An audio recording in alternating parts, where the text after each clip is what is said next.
Sarap ng hangin. Ay. That's the bukid vibes, no?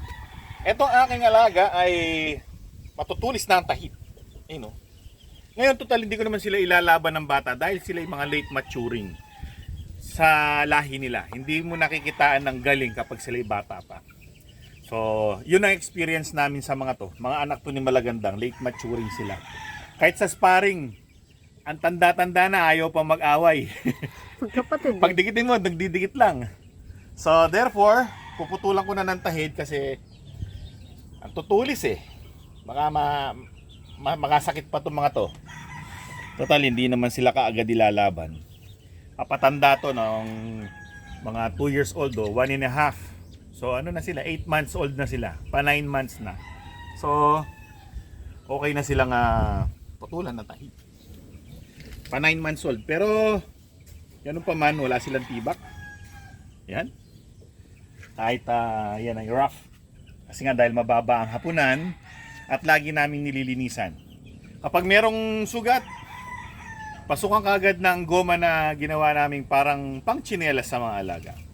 So kung gusto niyo matuto pa paano gumawa ng tsinelas ng alaga, i-back nyo lang ng ilang mga video. Mga 90 videos. Hindi, nandiyan lang, search nyo lang. Tsinelas ng manok. Matipid at mura. Pero meron akong unang-unang version nun na hindi ko na ginagawa. Yung latest version na kasi mas effective pala yun. Pero natutunan ko lang yun sa isang babae pa nga gumawa nun eh. Meron siyang mga alagang manok. So yun. Maganda. Madaling gawin. Walang gastos. So ito yung pamputol ko ng tahid. Ito mabibili to sa mga hardware. Yan. O pwede nyo rin tong orderin sa aking TikTok shop. No? Pamputol ng tahid. Meron yan.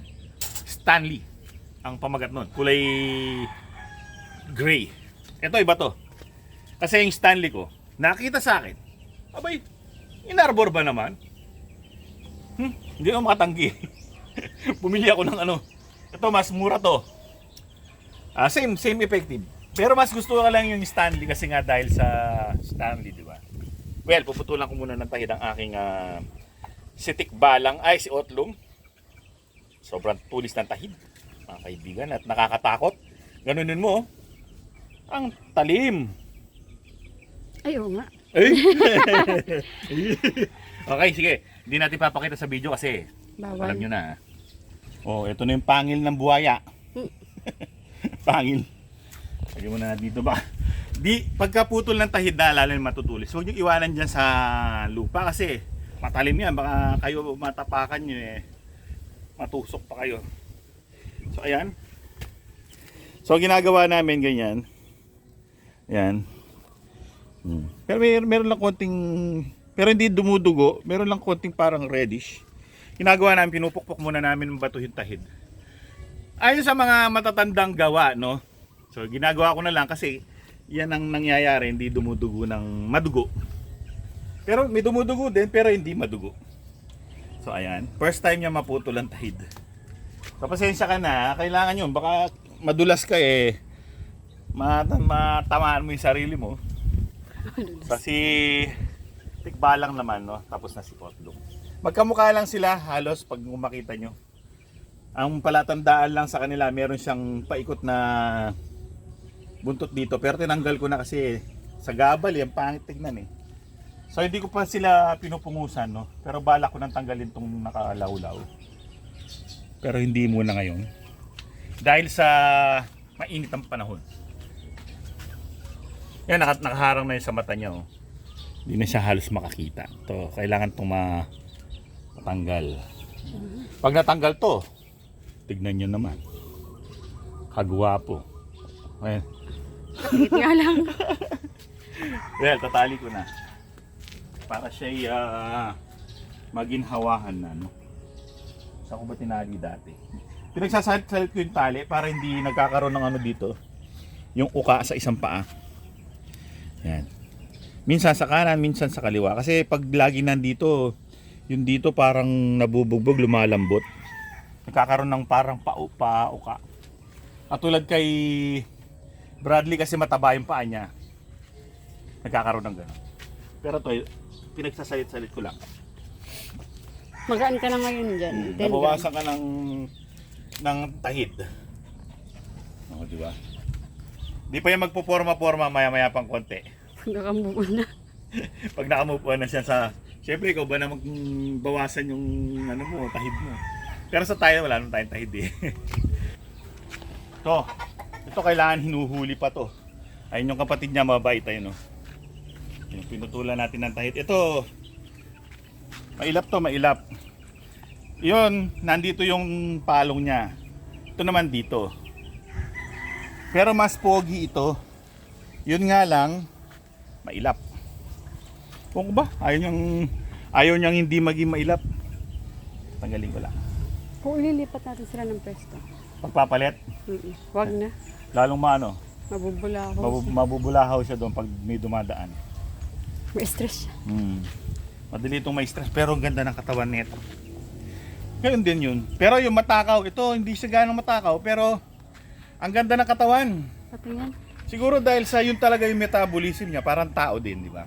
Yung mga tao na hindi sila tumataba, meron namang mabilis tumaba, di ba? Ganon siguro siya yung madali siyang lumaki kahit hindi siya ganong kumakain.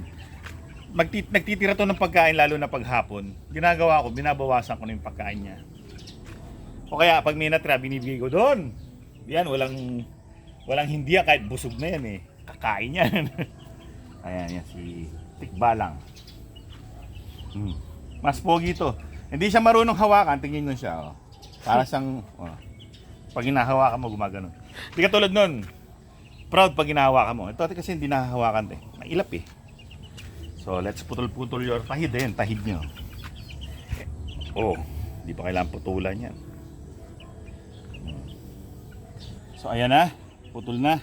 Ito napansin ko, dark ang kanyang mga tahid. Black spar siya. Parang yung tatay niya. Black spar. Hindi ka tulad ni Yun ang Otlum. tawag. Black spar. Oo. Ngayon, i-sparring namin sila ni Otlum. Pero, para mapanood nyo yun, punta lang kayo sa aming Bilibili account, Barangay Dona. Para mapanood nyo yung sparring nila. Tingnan natin kung magaling o hindi. Kung mag-i-spar. Kung mag-i-spar o hindi. Eto na po. Hinilamusan ko na.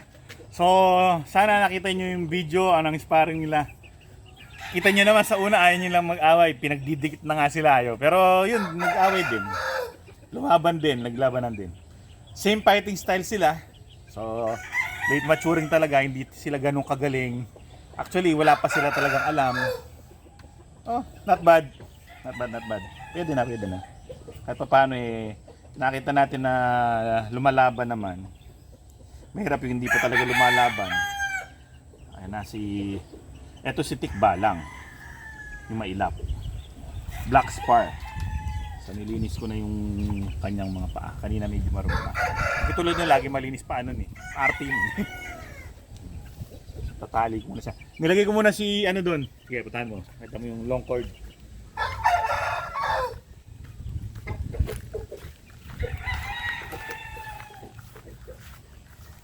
Hayabang na. Lumaban ka, bebe. Wow.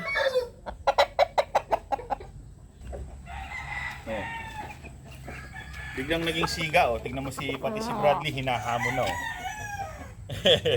Yan pogi yan. Si Tikbalang talagang perfect yung stance.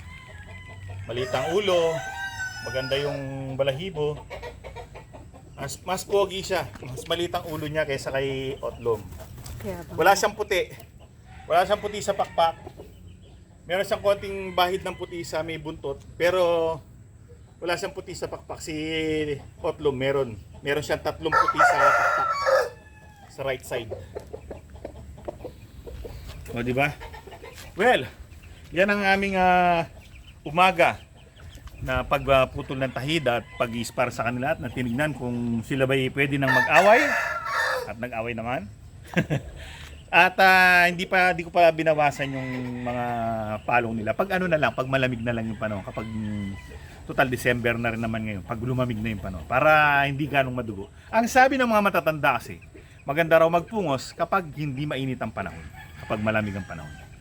So therefore, hanggang sa susunod na episode. Maraming salamat sa inyong panonood. Paalam. O, kailan ba yung sparring to? Ay, wow. No. Uuwi ko yan sa bahay.